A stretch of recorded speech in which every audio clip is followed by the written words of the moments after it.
The Eagles defeat the Cowboys 24-20 to begin the 2025 NFL season.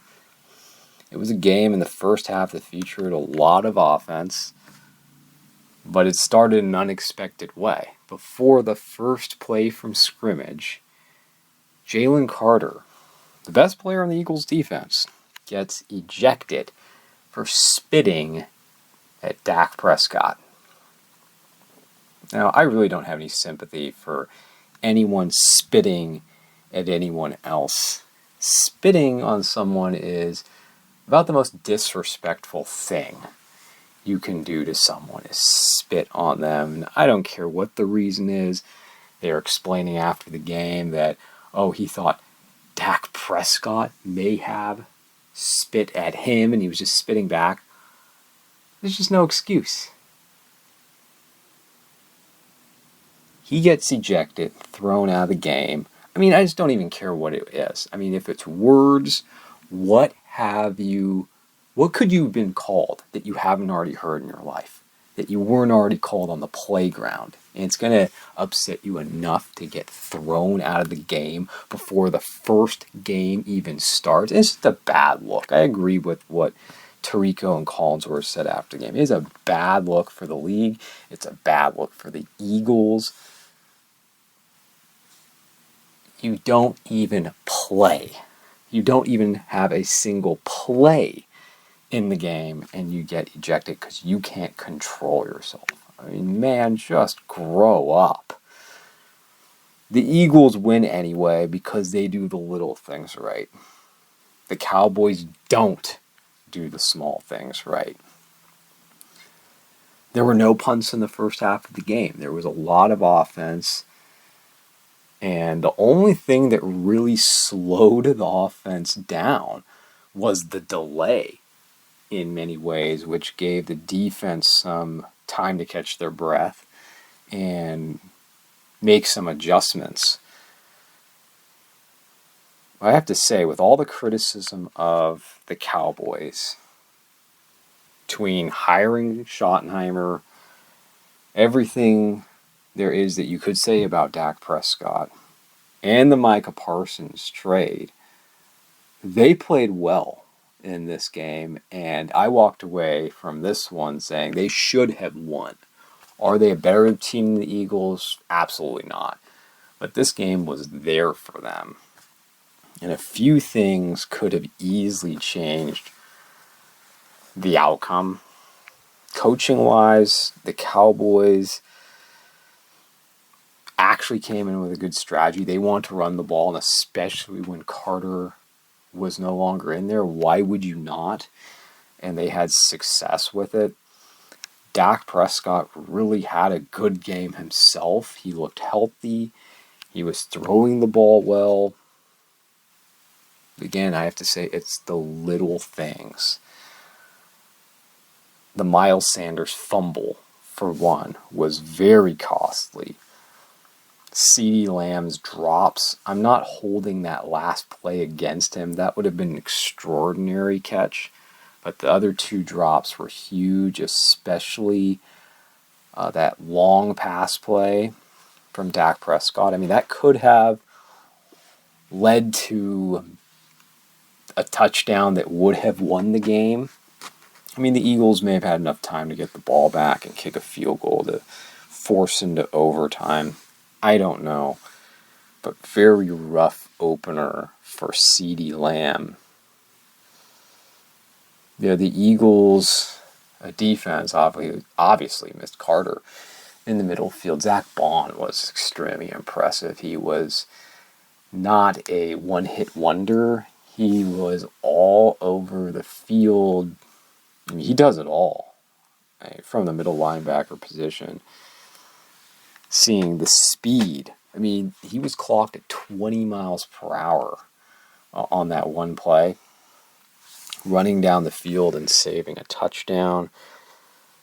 Tackling behind the line of scrimmage often. Sideline to sideline. Coverage skills. Ball skills. Not to mention, not that you saw in this one, but he's great at forcing fumbles.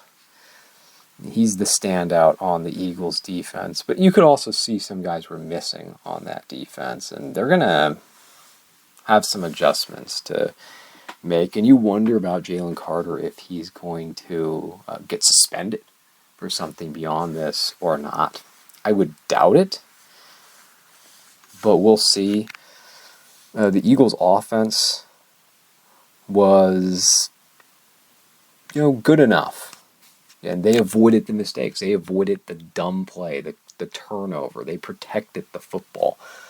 They were effective with the shove. The Cowboys didn't keep them out of those third and shorts enough. Jalen Hurts, he outrushed Saquon Barkley, as the Cowboys really sold out to stop Barkley, but for whatever reason, they didn't account for the running ability of Jalen Hurts. 2 touchdowns rushing, and the final first down that essentially ended the game. They were not quite prepared, and, to be fair to the Cowboys, obviously Micah Parsons was missed on the field. They played as well as they did. I was impressed with his absence. Overshown is still out from last year's injury. They can improve on defense, but between those two players not being there, there was a lack of speed in their front seven.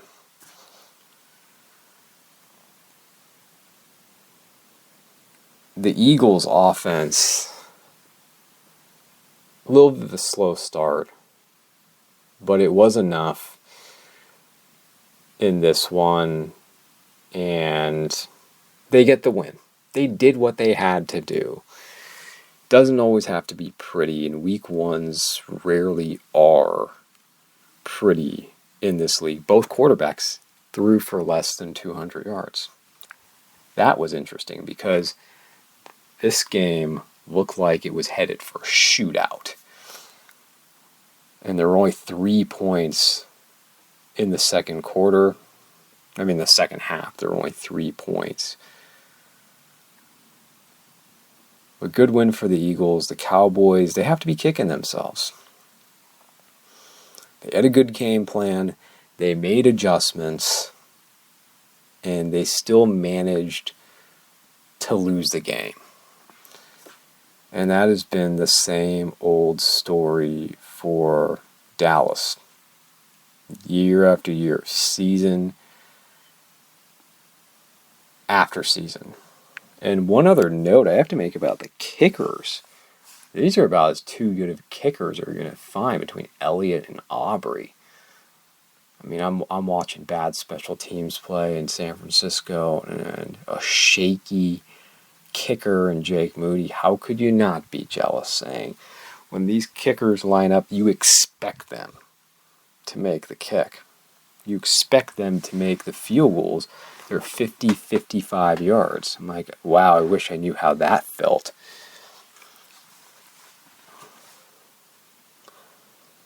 The Eagles are going to have a very difficult time repeating, but you can see how talented they are as long as they have their players, as long as they stay healthy, as long as they avoid the major injuries. It's also going to be very difficult for Barkley to reproduce anything like he had last season. For any running back that comes off a 2,000-yard season plus, in addition to that, you tack on 3 playoff games, that's hard. That's hard. But again, we see a team that's very well-rounded, very talented, and on paper they appear to be the best team in football again. They've lost some players, but they're in a good position, and I still like them as the leader of their division, number 1 in the East, and they have a great shot at being the number 1 seed in the NFC. The Cowboys, you wonder about some things about them and the decisions they made not to bring in more help at running back, not to just address that and make that a priority. It's a head scratcher to me. I really don't understand it. Pickens, I don't know how much of an impact he's going to be as the second receiver for the Cowboys. And just the overall game plan, the decision making, it really seems that they are content with being competitive. It's like the Steelers are content with being competitive. And that's enough for them. I'd still rather have Mike McCarthy be my head coach than Schottenheimer. I would rather have Micah Parsons on my team than have 2 first-round picks that are probably going to be in the 20s. I mean, you could always trade up if you want, but we're not going to be talking about top 10 picks with the Packers. Anything like that for one of the top 5 defensive players in the league.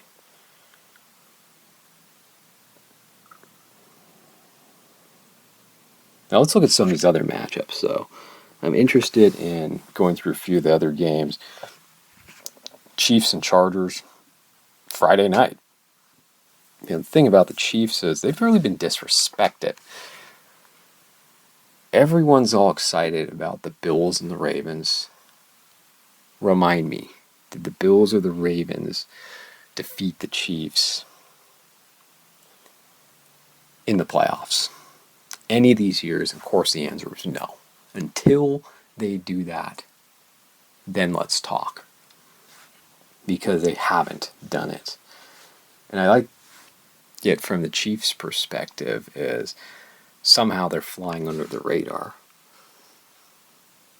And at times I feel the Chiefs have been very fortunate because you could argue with the Chiefs that they could be 0-5 in Super Bowls. Their first Super Bowl victory against my 49ers, 49ers collapsed in the fourth quarter more than the Chiefs played well. I know it sounds sour grapes that Nick Bosa was held on the big fourth down. He was. But it was a collapse. Just the 49ers fell apart in that more to me than the Chiefs played well. Chiefs got blown out in Super Bowl against the Buccaneers. Very controversial call in the third Super Bowl against the Eagles. Probably should have gone to overtime. Second Super Bowl, 49ers, it went in overtime. And then they got just dismantled and humiliated last year against the Eagles. But you can't take the Super Bowls away from them. They've gone to 5 Super Bowls. And they're an all-time team. And it was a very humbling loss for them. But let's not forget the Chiefs, until someone, at least in the AFC, knocks them out or takes them down, they're still the class of the AFC. With that said, I like the Chiefs against the Chargers. You can hope it's a competitive game. I'm going to say Chiefs close. Jets and Steelers. You have the 2 quarterbacks switching places. Rodgers with the Steelers, Fields with the Jets. I'm going Steelers. I don't know how much Aaron Rodgers has left, but whatever he has left will be an improvement over Russell Wilson or Justin Fields. But it is a season or 2 late for the Steelers to get Aaron Rodgers. 42 years old. And if you watched Rodgers in his career closely, you know that his mobility, or at least his ability to move in the pocket, was a big part of his game. He's been one of the greatest throwers of the football. If you're just talking about his ability to throw and his accuracy, arm strength, all those things. As a passer, one of the great, just pure passers in NFL history. But also, what I feel was, again, his ability to move in the pocket made him, in addition to that, one of the all-time greats. And Rodgers has been disrespected, and I think people forget how great Rodgers was. If you're just talking about the skill and the talent and the regular season production, he's one of the most talented quarterbacks when you put everything together we've ever seen. Thing is, he's not that player anymore. I would argue, he's a top 3 regular season quarterback in NFL history. You'd say Peyton Manning, maybe Dan Marino, and Aaron Rodgers. I just don't like Justin Fields with the Jets. I don't like him, and I think the Steelers fans would be the first to say how limited he is, but I'll go Rodgers and Steelers in this one. Afternoon games, well, at least here in the West Coast, afternoon games. 3 that I'm looking at. Lions and Packers. Will Parsons play? This one's a tough one to pick because you have the changes with the Lions with both coordinators. You have the big move with the Packers getting Micah Parsons. I initially was liking the Packers. I'll stay with that pick, but I don't feel great about it. Really could go either way. Lions or Packers. Maybe the Lions won't miss their coordinators, but I'll just say from my own experience, losing one coordinator is tough enough. Losing both your offensive and defensive coordinators, that's going to take time to adjust to that. Even with the full off season, it's going to take some time for the Lions. And I'm just not a Jared Goff fan. I'm not. I always say this about Jared Goff. He's good enough to get you in the playoffs. He may even get you the Super Bowl. You are not going to win the Super Bowl with Jared Goff. And the Lions decided to marry themselves to Jared Goff. Didn't like it. And with Jordan Love, very, very talented. Can he put it together, though? Can he put it together? Because he's got the arm strength. He's athletic. All the talent's there. But what about the decision making? What about going through the progressions? What about avoiding, again, the turnovers, the mistakes? Can he do that this year? Because if he can, then the Packers really are a Super Bowl team. If he doesn't take a step forward, then they're just a playoff team. 49ers Seahawks. As a 49ers fan, I can't remember another season that's been so hard to know what you have. For so many years, I've known, well, they're a Super Bowl caliber team. There's so many questions with health between all the injuries they've had. And Christian McCaffrey, in the report that he has some kind of calf injury today, that we don't know what he's going to be like until he goes out of the field, if he's going to play. And then you have all these rookies on defense that may be very good, but they're still rookies. I don't know what to think. The Seahawks with Sam Darnold, not a fan of the decision to bring Darnold in. I mean, you can't